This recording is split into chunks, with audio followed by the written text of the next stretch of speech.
Hey everybody, I'm Russo. I do a little work here and there, and you are watching Research Workshop, the show where I reveal to you my findings, where I look stuff up, and where there's nothing to look up, I do my best just to figure things out. Today, you've seen the title, which is something to the effect of Raspberry Pi 3 GPIO boot order, and while a bit of a misnomer, you're going to have to wait just a minute for an explanation of that, because first, we have to look at what we got. And what we've got is a Raspberry Pi 3 Model B with a few modifications. Some of which you can see, some of which you can't see. But we'll start at the top and work our way down. First, you will notice it is in a fairly generic case. To that case, we have added a fan. This fan being stolen from an old graphics card. The hole that it's behind being cut by hand, that's why it's uneven. And of course, in addition to that hole, we also drilled a speed hole in one end. Of course, I hardly need to mention that. Everybody knows about speed holes. You want your Pi to go fast, then you gotta have the right number of speed holes. And this case does have a decent amount of open areas in other places, but we needed one big honkin' speed hole there. And past that, the only thing to notice, probably the first thing you noticed, was this plug that's on the top. And if we were to follow the wires, we would find out that they are plugged into pins 15, 17, and 37 on the GPIO header. And if you've read the documentation or the title to the video, you may have some idea what that's for. But like I said, we're going to get to it in a minute.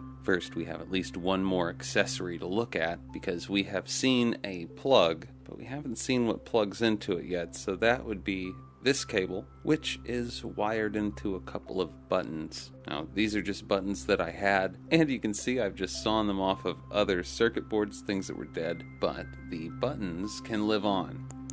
Also, one of them has a rubber band on it, and that's in lieu of a lever assembly I still have to work on. Basically, this one is going to be closed. I don't have any normally closed buttons, so right now I'm using a rubber band to close it, but later on there will be a spring-loaded lever, and when that lever is pressed, it'll do what it says here. It'll disconnect the SD card. So, 3 wires to one and 2 wires to the other one. What is that all about? Well, if we look at the other side and we compare it to the plug, we'll find that these 2 pins on the right, the ones that correspond to the red and black wires, both go to pin 17, which is 3.3 volts. Also, if you look just under the edge of this chip that the connector is on, you might be able to see a 5K resistor on that power line, and if I've done that right, then that's a pull-up resistor as recommended by the documentation. I can't tell that it makes that much difference, but it worked before and it works now, so I am not complaining. The 2 pins on the left, the ones corresponding to the green and orange wires, go to pin 15, which in our case represents GPIO 22, and the yellow wire in the middle goes to pin 37, which is GPIO 26.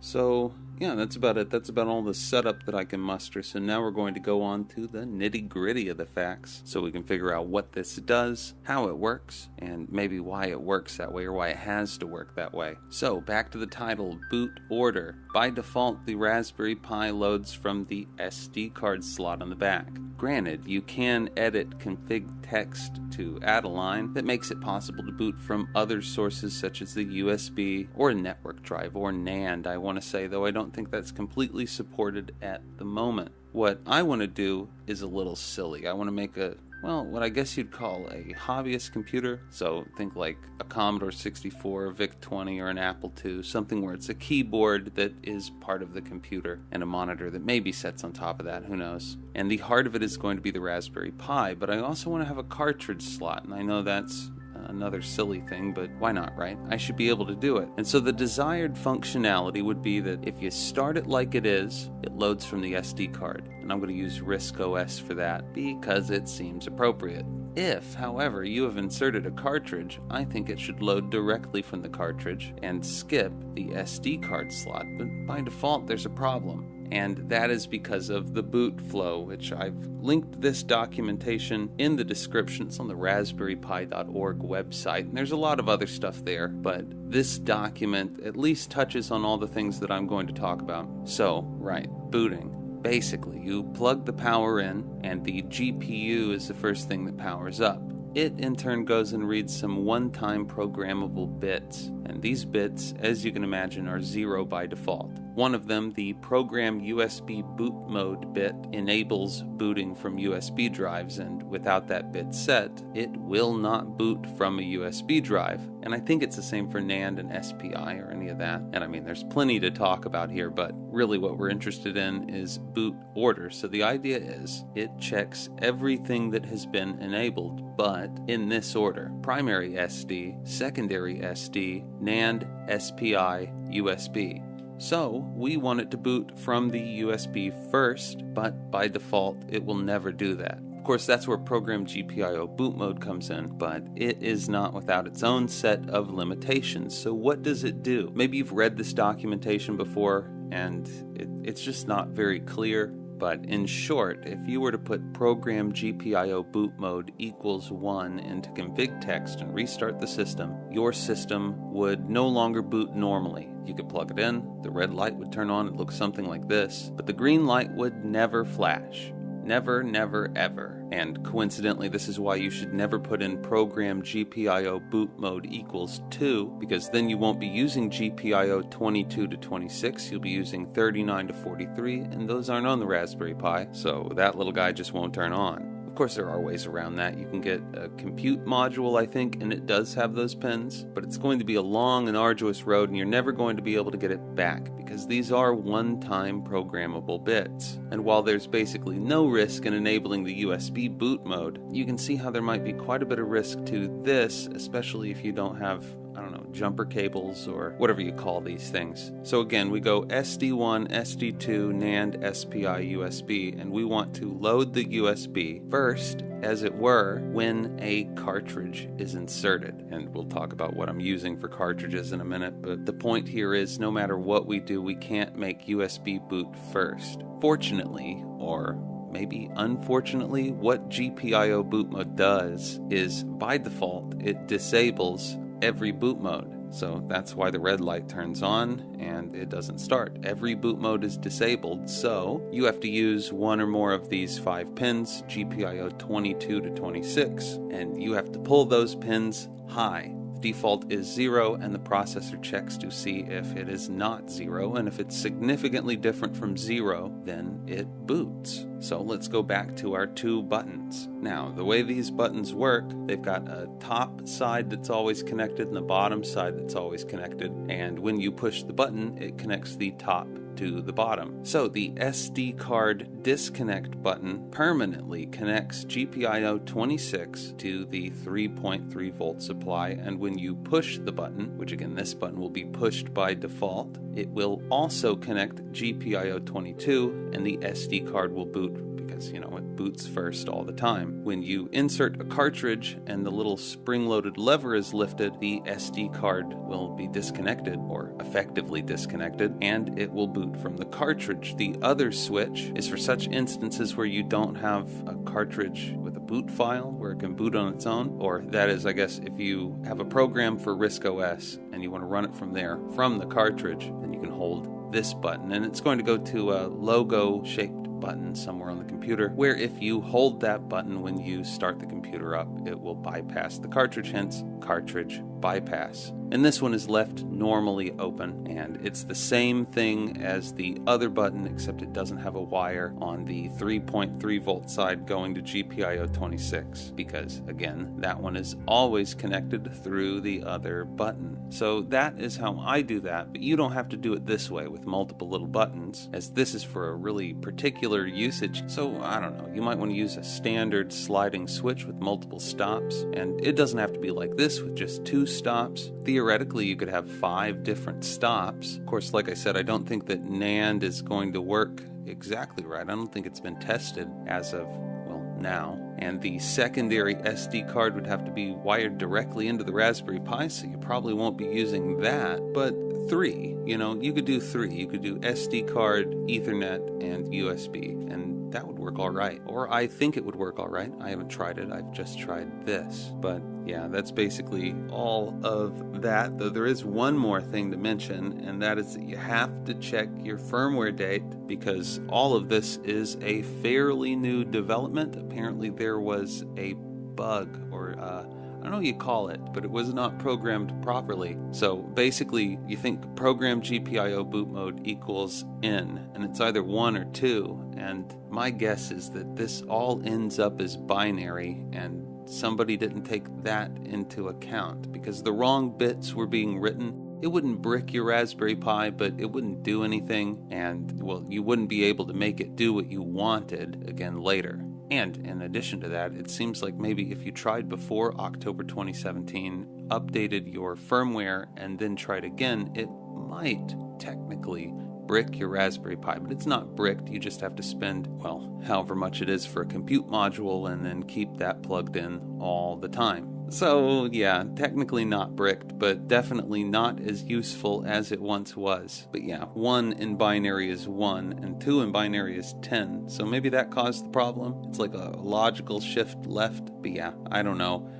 Your firmware's got to be dated after the 20th of October 2017. It's December when I did this, and mine was dated October the 24th. So you should be good now, and it seems to work. So we're going to move on to a technical demonstration, and I will cut back and forth. You'll be able to see what's going on here. So first we're going to start with the SD card disconnect button pressed. And then it doesn't matter what we do with the cartridge bypass button, and we'll start the system in fairly quickly. I'm going to put a clock on the screen whenever I start these the first time, so you can see about how long it takes. This isn't an average, it's just what it was this time. But fairly quickly, we get into RISC OS. Very nice.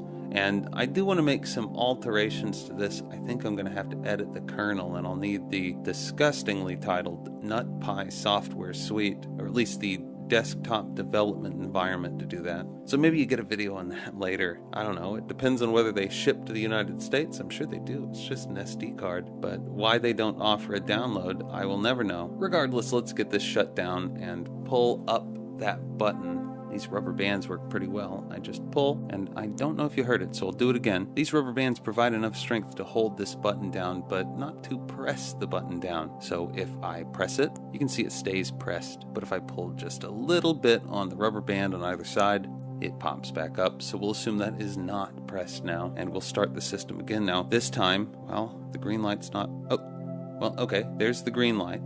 So it takes a little bit longer, and now it will take even longer because it's got a lot of things to do. And again, you can look at that boot flow thing. I think it takes like 2 seconds every time it was supposed to do something but doesn't. Of course, I don't have a real reference for that, but this is all the stuff it's got to do. So it boots, it reads those OTP bits, it disables all the modes that aren't pulled to 1, and then it has to check primary SD, secondary SD, NAND, SPI. Then it gets to USB, and it waits an additional 2 seconds. That's why I say 2 seconds to wait for valid USB devices. So I do know that if enabled, the SD cards will take 5 seconds to time out, and with them disabled, they don't take 5 seconds to time out, but I would say it still takes 5 or 10 seconds for it to start loading, and then the very beginning of the boot process is still slower. Of course, this is a 64-bit distribution of Linux. Who knows, maybe that's more difficult, maybe that just takes more time. I mean, it is twice as many bits, but what that means to me is, well, not a whole lot, but that's fine. And here we are in Linux, so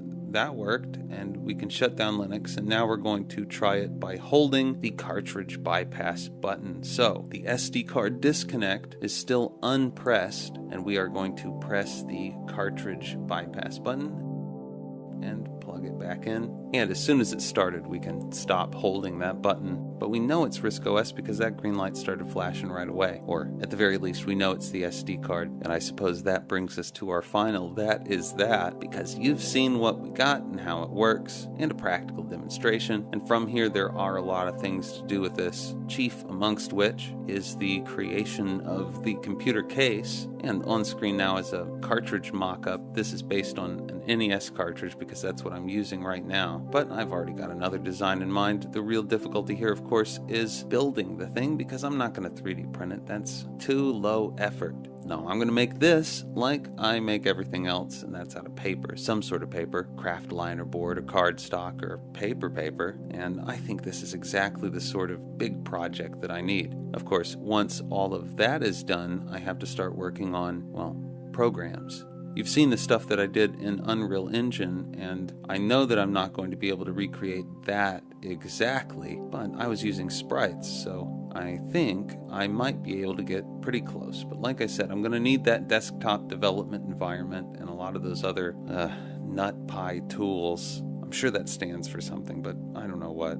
Still, that is all not far future, but future nonetheless. So I guess before I go, I will show you one more thing, which is the cartridge. And yes, as I said, this is an NES cartridge, and this is just a really simple idea. And for me, at least, it goes back to the time of landline phones. Occasionally, you would want to hide some information in such a way that other people wouldn't find it. And what you could do is wire a USB drive into the back of a phone line and make a phone line to USB cable. So here I've done basically the same thing. I've used a USB SD micro SD card reader, and I've just wired it into 5 of the pins on this 1988 re-release of Mario Duck Hunt. And if you combine that with a 72-pin connector from a broken Game Genie and an old shredded USB cable, then you can have the equivalent of that phone line design. And don't worry, I've had this wired together. It does work, though I cannot promise that your speeds will be guaranteed. It really depends on the wires that you're using throughout, and unfortunately it's hard to find good USB cables, or at least it's difficult to tell if a USB cable is good until you've purchased it and cut it in half. But yeah, generally, thick USB cables are your friend.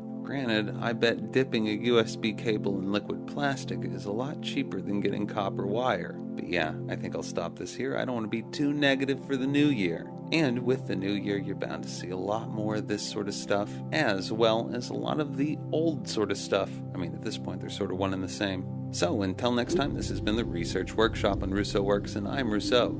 Out.